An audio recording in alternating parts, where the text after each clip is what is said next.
నమస్తే. ఈనాటి మన వివరణకు స్వాగతం. ఈరోజు మనం కేవలం ఒక మామూలు ప్రదేశం గురించి మాట్లాడుకోవడం లేదు, ఒక అద్భుతం గురించి. గుజరాత్లోని ప్రభాస్పటన్ ప్రాంతంలో అరేబియా సముద్ర తీరాన అలల సవ్వడి మధ్య గంభీరంగా నిలబడిన సోమనాథాలయం గురించి తెలుసుకోబోతున్నాం. దేశంలోని అత్యంత పవిత్రమైన శైవక్షేత్రాల్లో ఇది మొదటి వరుసలో ఉంటుంది. అయితే ఇది కేవలం రాళ్లతో కట్టిన ఒక నిర్మాణం మాత్రమే కాదు సుమా.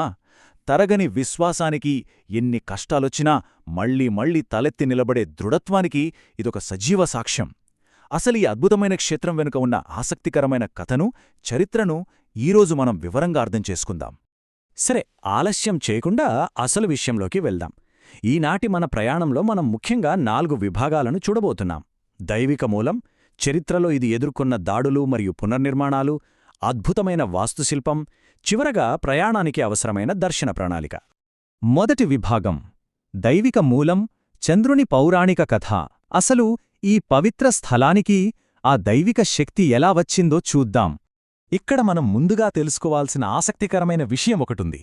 అసలు సోమనాథ అంటే అర్థమేంటో తెలుసా? సోమనాథ అంటే చంద్రుడి అధిపతి అని అర్థం.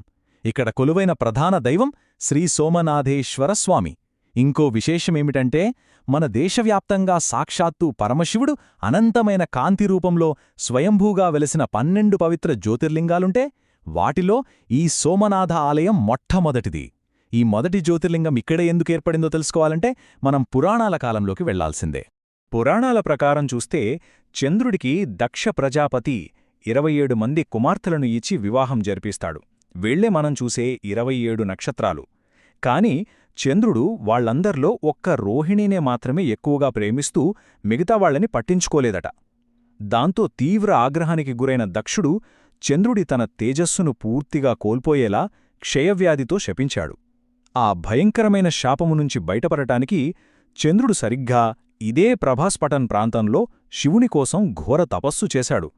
ఆ భక్తికి మెచ్చిన శివుడు ప్రత్యక్షమై అతనికి శాపవిముక్తి కలిగించాడు. చూసారా, చంద్రుడికి అంటే సోముడికి నాథుడిగా శివుడిక్కడ వెలిశాడు కాబట్టే ఈ ప్రదేశానికి సోమనాథ్ అనే పేరు చిరస్థాయిగా నిలిచిపోయింది. ఇక రెండవ విభాగానికొస్తే పునర్నిర్మాణ చరిత్ర. ఎన్నోసార్లు ధ్వంసమై మళ్లీ మళ్లీ ఎలా ప్రాణం పోసుకుందో ఈ చరిత్ర మనకు చెప్తుంది.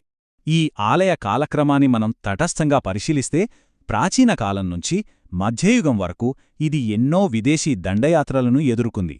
ముఖ్యంగా క్రీస్తు శకం 1025లో మహ్మూద్ గజనీ ఈ ఆలయంపై దాడిచేసి ఇక్కడి అపారమైన సంపదను దోచుకుని కట్టడాన్ని దారుణంగా ధ్వంసం చేశాడు.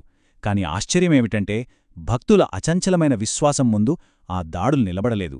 ఇది ఎన్నిసార్లు కూల్చబడినా తిరిగి మళ్లీ మళ్లీ నిర్మించబడుతూనే వచ్చింది. చివరగా 1947లో స్వాతంత్ర్యం వచ్చిన తర్వాత నాటి గృహమంత్రి సర్దార్ వల్లభాయ్ పటేల్ గారి సంకల్పంతో ఇప్పుడు మనం చూస్తున్న ఈ అద్భుతమైన నిర్మాణాన్ని అత్యంత భక్తిశ్రద్ధలతో పునరుద్ధరించారు. భౌతికంగా ఒక కట్టడం నేలమట్టమైన ఒక బలమైన నమ్మకం దానిని మళ్లీ ఎలా నిలబడుతుందో చెప్పడానికి ఇదొక గొప్ప ఉదాహరణ. చరిత్ర గురించి తెలుసుకున్నాం కదా. ఇప్పుడు మూడో విభాగంలో అద్భుతమైన వాస్తుశిల్పం గురించి మాట్లాడుకుందాం. సముద్రతీరంలో వెలిసిన ఈ కళాఖండం ఒక కణువిందు. ఈ ఆధునిక నిర్మాణం సంప్రదాయ చాళుక్య శైలిలో నిర్మించబడింది. ఆకాశాన్ని తాకుతోందా అన్నట్టుగా ఉండే ఆ ఎత్తైన శిఖరం దీనికొక ప్రత్యేక ఆకర్షణ. లోపలికి వెళ్తే అత్యంత పవిత్రమైన గర్భగుడిలో శివలింగం, అలాగే ఆలయ గోడలపైన అత్యంత సూక్ష్మంగా చెక్కబడిన శిల్పకళ నిజంగా మన భారతీయ వాస్తుశిల్పుల అద్భుత నైపుణ్యానికి అద్దం పడతాయి. ముఖ్యంగా సూర్యాస్తమయం వేళ ఆ సముద్రపు అలల నేపథ్యంలో ఈ దృశ్యం చూస్తే ఆ అనుభూతి వర్ణనాతీతం. ఇది కేవలం ఒక ప్రార్థనా మందిరం మాత్రమే కాదు, వాస్తుకళకు ఒక నిలువెత్తు ఉదాహరణ. ఇక్కడ చెప్పుకోబోయే ఇంకొక విషయం వింటే ఖచ్చితంగా ఆశ్చర్యం కలుగుతుంది. ఆలయ ప్రాంగణంలో బాణస్తంభం అని ఒక ప్రత్యేకమైన స్తంభం ఉంటుంది. దీని పైభాగంలో దక్షిణం వైపు చూపిస్తున్నట్లుగా ఒక బాణం గుర్తుంటుంది.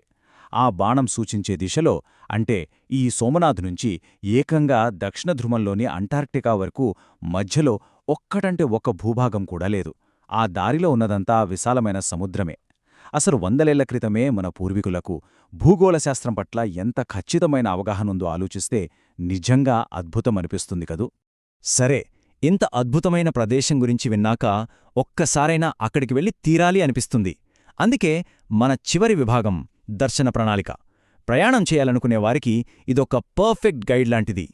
ముందుగా సమయాలను గమనిస్తే గుడి ప్రతిరోజూ ఉదయం 6 గంటల నుంచి రాత్రి 9:30 వరకు తెరిచి ఉంటుంది.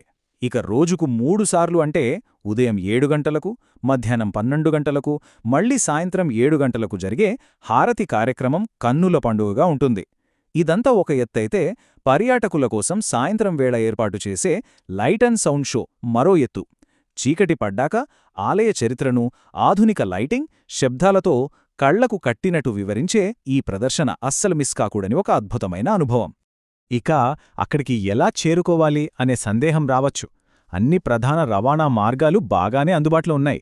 విమానంలో రావాలనుకునే వారికి అత్యంత సమీపంలో దియూ విమానాశ్రయం ఉంది. రైలు ప్రయాణం చేసేవారికి ఆలయానికి అతి సమీపంలోనే సోమనాథ్ రైల్వే స్టేషన్ ఉంది. ఇక రోడ్డు మార్గం ద్వారా వస్తే గుజరాత్లోని ప్రధాన నగరాలన్నిటినుంచి నేరుగా బస్సులు, టాక్సీలు ఎప్పుడూ అందుబాటులో ఉంటాయి. కాబట్టి ప్రయాణం గురించి ఎలాంటి ఇబ్బంది ఉండదు. అయితే ఇన్ని వ్యయప్రయాసలు కోర్చి ఈ క్షేత్రానికి ఎందుకొస్తారంటే ప్రధానంగా ఇక్కడ అడుగుపెట్టగానే దొరికే ఆ అంతులేని మనశ్శాంతి కోసమే.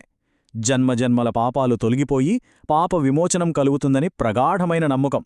పైగా సాక్షాత్తు చంద్రుడికే ఇక్కడ శాప విముక్తి జరిగింది కదా. అందుకే జ్యోతిష్శాస్త్రపరంగా చంద్రదోషం ఉన్నవాళ్లు ఇక్కడ దర్శనం చేసుకుంటే ఆ దోష నివారణ జరుగుతుందని చెప్తారు. అన్నిటికీ మించి ఆ కైలాసవాసుని సంపూర్ణ అనుగ్రహం దొరుకుతుంది. ఆ ప్రాంగణమంతా మారుమోగే ఓం నమఃశివాయ అనే మంత్రనాదం మనసుని ఎంతో ప్రశాంతంగా ఉంచుతుంది. మన వివరణ ముగింపుకొచ్చేశాం. వెళ్లే ముందు ఈ ప్రశ్న గురించి ఒక్కసారి లోతుగా ఆలోచిద్దాం. ఇన్ని శతాబ్దాలుగా ఎన్నో విదేశీ దండయాత్రల్ని ఎదుర్కొని ఎన్నోసార్లు నేలమట్టమైన ఒక కట్టడం మళ్లీ మళ్లీ ప్రాణం పోసుకుని నేటికీ ఆకాశమంత ఎత్తులో చెక్కుచెదరని విశ్వాసానికి ప్రతీకగా ఎలా నిలబడగలిగింది? ఈ ప్రయాణం ద్వారా మనం ఎన్నో కొత్త విషయాలను నేర్చుకున్నామని ఆశిస్తున్నాను. ఈసారికి ఇంతే. మరో ఆసక్తికరమైన వివరణతో మళ్లీ కలుద్దాం.